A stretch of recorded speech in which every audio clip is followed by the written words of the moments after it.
आम्हालाही आमच्या पक्षाची ताकद वाढवायची आहे। कोणताही पक्ष जिंकण्यासाठी काम करत असतो। खासदार डॉक्टर श्रीकांत शिंदे यांनी महत्त्वाचं विधान केलेलं आहे। आम्हालाही आमच्या पक्षाची ताकद वाढवायची असतं त्यांनी म्हटलं। कोणताही पक्ष जिंकण्यासाठी काम करतच असतो असं महत्त्वाचं वक्तव्य खासदार डॉक्टर श्रीकांत शिंदे यांनी केलंय। बघा, प्रत्येक पक्ष जो आहे हा आपली ताकद कशी वाढेल याच्यासाठी काम करत असतो।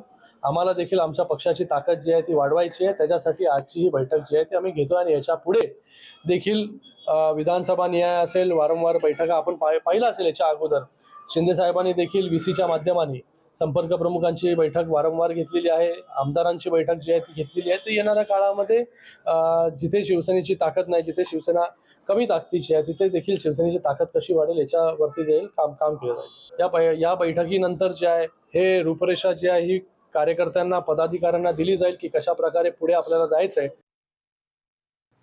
कोकणातील आंबा उत्पादनामध्ये यंदा मोठी घट झाली। आंबा बागायतदारांच्या पाठीशी सर्वपक्षीय आमदार ठामपणे उभे आहे। गृहराज्यमंत्री योगेश कदम यांनी वक्तव्य केलंय। ह्यावेळेस नक्कीच आंब्याचं उत्पादन जवळपास 90% उत्पादनामध्ये घट आहे असा विद्यापीठाचाच अहवाल आहे, कृषी विभागाचा अहवाल आहे आणि हा अहवाल 15-20 दिवसापूर्वीचा आहे। त्यानंतर कदाचित तो अजून देखील वाढला असेल। नुकसान 100% आहे म्हणून आम्ही माननीय मुख्यमंत्री महोदयांकडे सगळ्या कोकणामधील आमदारांनी एकत्र मागणी केली होती की यावेळेस आपण अनुदान हे दिलं पाहिजे आणि पहिल्यांदाच आंबा आणि काजूला पहिल्यांदाच महाराष्ट्राच्या इतिहासामध्ये, कोकणाच्या इतिहासामध्ये हे अनुदान मिळतंय। 22,000 रुपये ज्यांना इन्शुरन्स नाही आहे त्यांना, आणि मला वाटतं 42,000 जर का आकडा कदाचित पुढे मागे होत असेल, परंतु 42,000च्या दरम्यान ज्यांचे इन्शुरन्स आहे त्यांना।